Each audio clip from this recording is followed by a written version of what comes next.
சாவி கொடு, பணம் கொடு.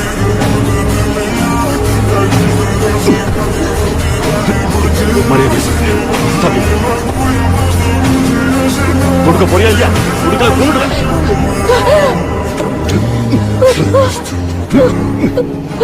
எனக்கு தேவை பணம் மட்டும்தான்.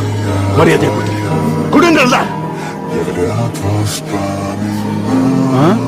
தலைவா திறந்துட்டேன்.